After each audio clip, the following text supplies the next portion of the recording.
All right, given the couple of snow days we've had now, I wanted to make sure you guys got to see the conclusion of the baby case study we started in class.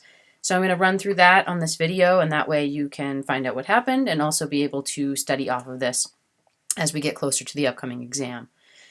So as you probably recall, where we left off was that this baby had come in for a swollen left thigh. An x-ray showed a very clear fracture of the femur bone, which is the thigh bone. And so the doctors were now concerned that that was a pretty serious break. It's hard for a baby to break his own leg like that, virtually impossible. So despite the fact that nobody in the house reported anything happening to this baby, the doctors were now pretty suspicious that something had happened. Whether an adult witnessed it or what happened wasn't clear. So they proceed to do some more x-rays, which is the typical first step, especially since the baby can't talk, so you don't know what else might have been going on. And so they did additional x-rays, not just of the femur bones. This is the femur bone up here, femur bone on a different view. This is the knee, which looks just kind of hazy gray. And then here's the tibia, which is the shin bone. And this is the fibula, so the smaller bone in the lower leg. And over here, so here we've got the tibia down here. And what you can see here is a little bit subtle. What the radiologist discovered here was that in this tibia, if you look at the kind of border of the bone over here, you see that you've got this kind of brighter area. It's a little whiter along here. It's a little whiter over here. What that indicates is what's called a periosteal reaction. It means that the bone is reacting to some kind of previous damage. You can basically think of it as the bone has been healing. Now, in this tibia, we're not really seeing anything that's indicating an actual fracture. And so we're kind of going off the fact that the wall of the bone here is thickened, indicating that something happened to it in the past. Now, over here on the this second x-ray over here, this is actually the baby's arm. So they haven't labeled it. I think this was his left arm. So this is his humerus over here. And then we've got the bones of the forearm, so the bones leading down to the wrist, and the wrist would be down here, and the hand would be off the screen.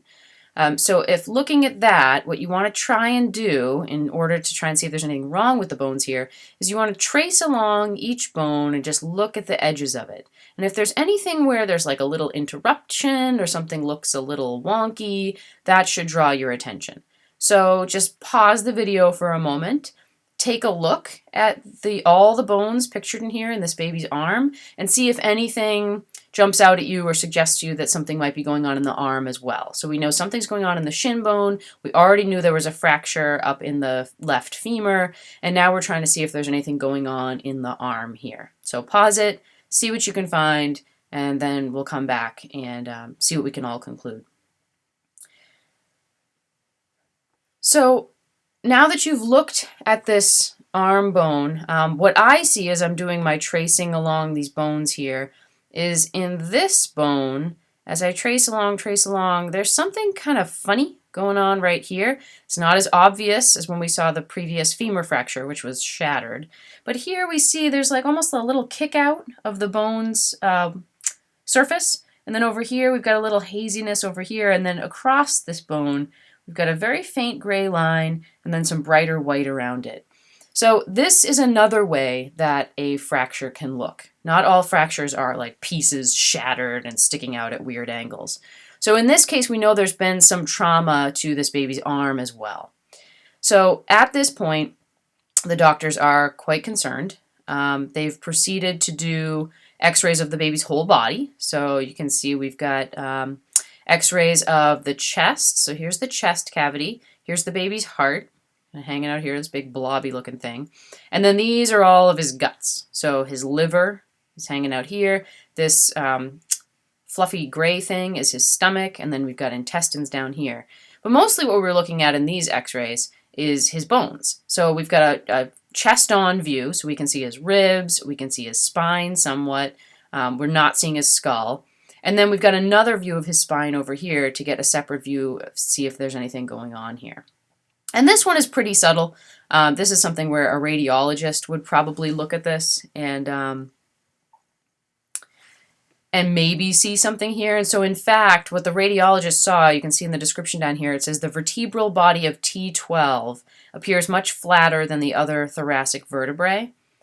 And T10 and L2 may also be slightly flattened. So what the radiologist, the doctor who was examining these x-rays, thought he or she might have seen is that when you compare how blocky these bones are, so they're not necessarily going to look identical to each other even in a perfectly healthy person, but looking at these, there was some concern that maybe some of these bones were just a little more squished looking than the others. And that is typically, if you get a fracture in your spine, in the bones of your spine, they don't fracture into all these little pieces. They kind of get little breaks, and that causes them to collapse a little bit. So they kind of pancake down. So there's some concern in this baby that maybe that was happening, and maybe there were also some fractures in the spine bones as well. But they couldn't really tell, and the radiologist sort of didn't agree, so they wanted an additional way of looking at things. And so the way they were going to do that is with a bone scan. So I'm going to switch to this, and we'll take a look at the bone scan. Now, like with the case of the 13-year-old with the mass on his spine that we knew was cancer, and we were using a bone scan to see if the cancer had spread, we're using radioactive isotopes in this baby as well. It's a slightly different technique. So the particular radioactive isotope that was used in the 13-year-old was designed to travel around in the blood. And if there were cells that were particularly greedy for sugar, then they would grab up that radioactive isotope because they saw it as a potential food source, and they would kind of pile it up in the cells. And so if you had cancer cells that were super greedy and grabbing all these supplies, then the cancer cells would also be grabbing up more of the radioactive isotope.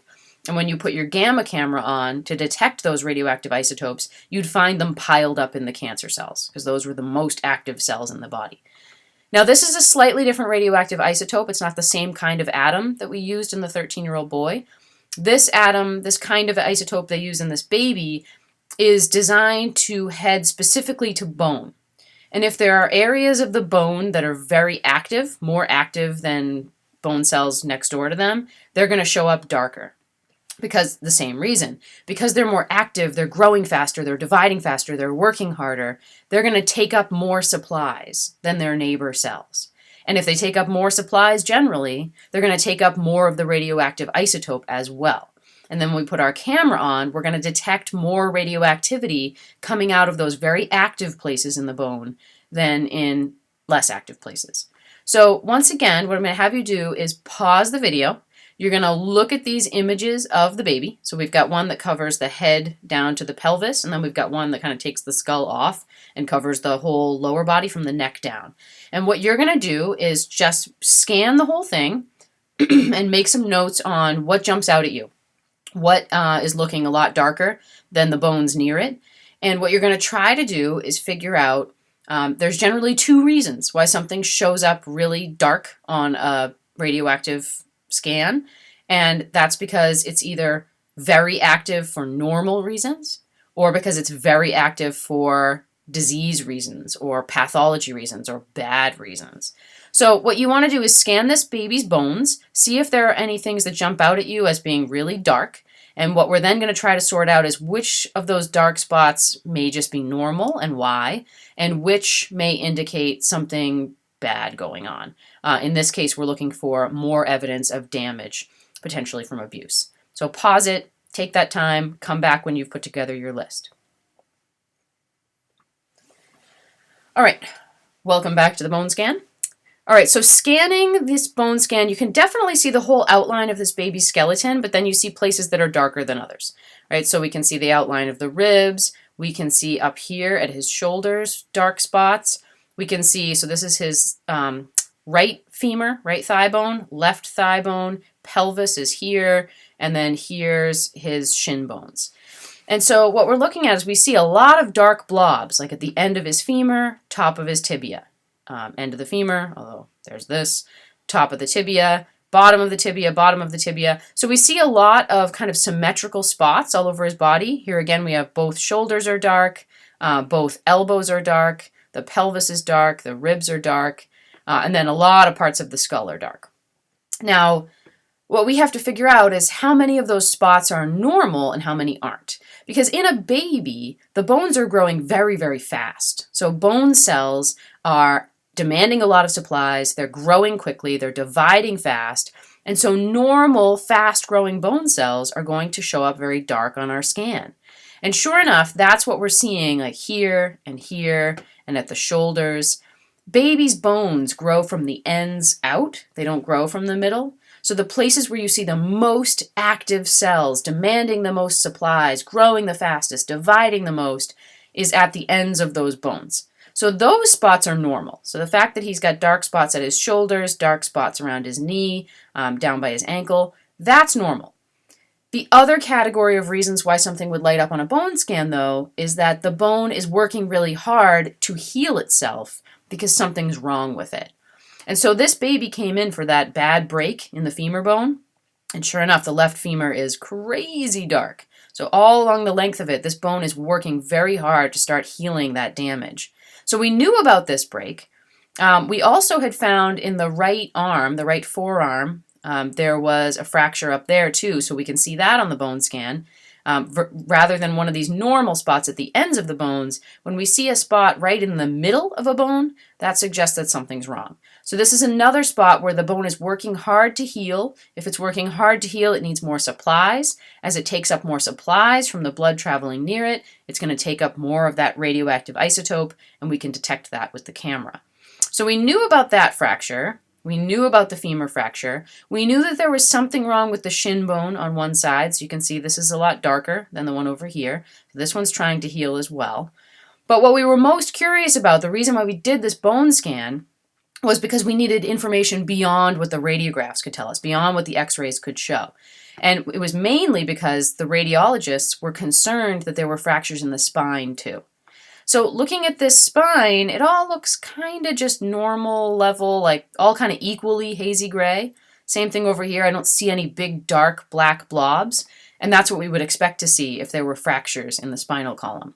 So the good news for this baby is that there weren't any fractures in the spine. I know it looks kind of dark at certain spots in the skull, but the skull is also a place that's very actively growing in a baby. So if you were trained as a radiologist, you would know that, this particular pattern is okay in case that jumped out at you. So the good news from this bone scan is there are not spinal fractures. The bad news, of course, for this baby is that somebody's been abusing him. So, oops, sorry, jumped ahead. So in fact, they now were armed with tons of evidence to go back to this family and talk to the mother and find out what the deal was.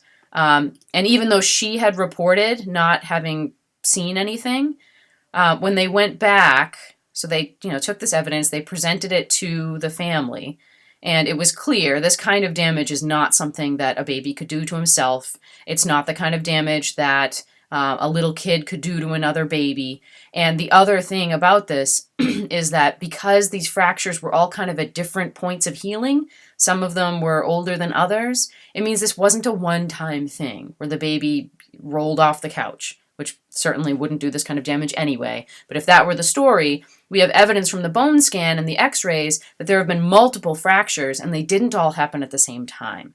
So this indicates that the baby has been repeatedly abused. The baby's only 6 weeks old, so this has been going on basically since the time he was born.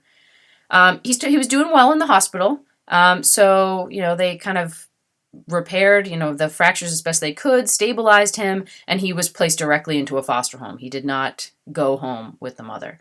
And so it indicated in this case, let me see if I can find it. No, I don't see it.